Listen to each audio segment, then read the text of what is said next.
Rien n'est vrai, tout est permis. Pas sûr que le credo des assassins s'applique au 7ème art. C'est en tout cas ce que je vous propose de découvrir avec cette critique d'Assassin's Creed en 180 secondes. Réalisé par Justin Kurzel et sorti le 21 décembre 2016, alors que Callum Lynch est condamné à mort, la société Abstergo le secourt afin d'exploiter les souvenirs de son ancêtre de l'Inquisition espagnole, Aguiar, grâce à une machine nommée l'Animus. Callum se retrouve alors au centre d'une guerre millénaire entre les Templiers et les Assassins. Alors, Assassin's Creed, c'est bien sûr l'adaptation du jeu vidéo éponyme, une licence au potentiel infini qui sait s'aborder toute seule avec un rythme de sortie annuel empêchant toute amélioration du gameplay ou développement de l'intrigue au profit de formules réchauffées ultra buggées ayant fini par avoir raison des joueurs les plus acharnés. Avec un tel passif et en tant qu'adaptation de jeu vidéo, le niveau d'attente était plutôt bas. Et force est de constater que le long métrage n'est pas le naufrage craint mais un film de qualité moyenne, pas déplaisant à regarder. Le gros souci du jeu, et des 3/4 des productions Ubisoft, c'est son scénario complètement brouillon et secondaire. Et le réalisateur a fait un bon travail pour rendre la narration fluide sans être dépourvu de complexité, afin d'accueillir aussi bien les non-initiés que les amateurs du jeu. C'est découpé en deux parties, présent et passé, et le film fait le choix inverse du jeu, focalisant son drame sur le présent. Ce qui est une force, la dramaturgie du héros principal étant vraiment abordée, là où elle est expédiée de manière ridicule dans les jeux, mais aussi une faiblesse, car le spectateur en ressort avec la désagréable impression que les retours dans le passé n'ont pour but que de montrer des bandes démos de parcours, à Guiard où le contexte historique n'étant aucunement abordé, ce qui était à l'inverse l'une des forces du jeu. Le tout a un habillage en plus un peu trop vidéoludique, aussi bien dans ses valeurs de plan que dans l'utilisation des effets spéciaux un peu trop conséquente. Il est cependant à noter que sur ces séquences, la mise en scène cherche utilement à se différencier du matériau de base, avec un Animus offrant plus de possibilités de mise en scène, le fauteuil douillet ayant été remplacé par un bras high-tech qui suit les mouvements du héros et permet un habile mélange entre actions effectuées dans la machine et répercussions dans le passé. Le héros mimant réellement toutes ses chorégraphies alors que le passé apparaît par intermittence sous l'apparence de fumée et de lumière projetée par la machine. Ayant vu le film en 3D, j'ai trouvé le global par contre un peu brouillon, ou manquant de punch, comme avait pu le faire par exemple un Matthew Vaughn sur un Kingsman où là c'était vraiment fluide.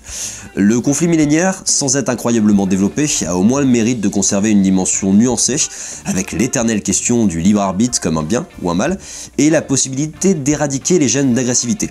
Les assassins ne ressortent pas érigés en héros, mais comme les pions d'une guerre où tout le monde se salit les mains. Justin Kurzel a donc compris l'effet miroir du concept, à savoir une fiction d'anticipation pourtant basée sur le passé, aspect perdu depuis quelques années dans les jeux. Et un réalisateur qui a compris sa licence, ma foi c'est déjà pas mal. Mais malgré ces aspects positifs, le film n'en demeure pas moins assez moyen dans sa globalité.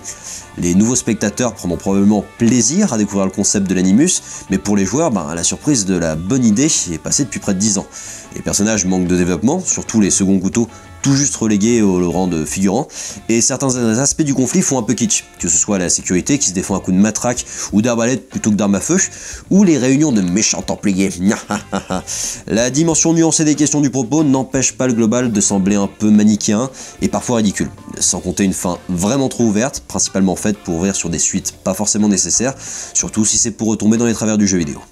Il en reste pas moins qu'Assassin's Creed est un film honnête, qui devrait étonnamment séduire plus facilement les spectateurs non initiés aux jeux vidéo de par la découverte d'un concept original et intéressant, malgré un premier volet qui reste trop sur la surface pour vraiment développer le fond.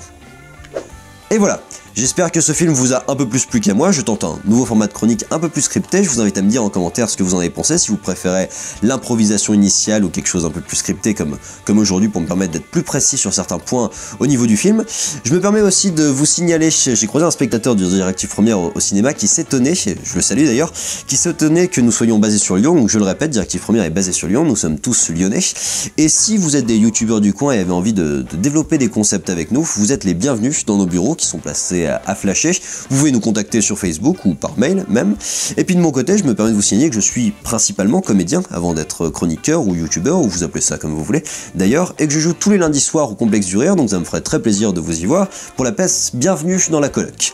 Je suis aussi réalisateur de web-séries, donc si pendant les vacances de Noël vous avez envie de vous occuper sur de bonnes web-séries, je vous conseille Tea Time la web-série, qui est mon projet le plus abouti à ce jour, un época thriller en 8 épisodes, et puis Les Plaidoyers de l'absurde, qui qui est une shortcom politico-humoristique, et enfin j'ai aussi un moyen métrage qui s'appelle Hypnose 600. Voilà, c'est un peu tout pour ma page promo. Je profite des périodes de Noël comme ça pour me vendre, histoire de me faire du flouze sur vos vues qui vont rapporter au moins 10 centimes toutes les 1000 vues, c'est pour vous dire, je vais me faire plein de pognon. Et puis je vous invite à liker, commenter, vous abonner. Je vous donne rendez-vous sur la page YouTube de Directive Première pour consulter d'autres critiques ciné et séries en 180 secondes, et puis je vous souhaite de très joyeuses fêtes de Noël.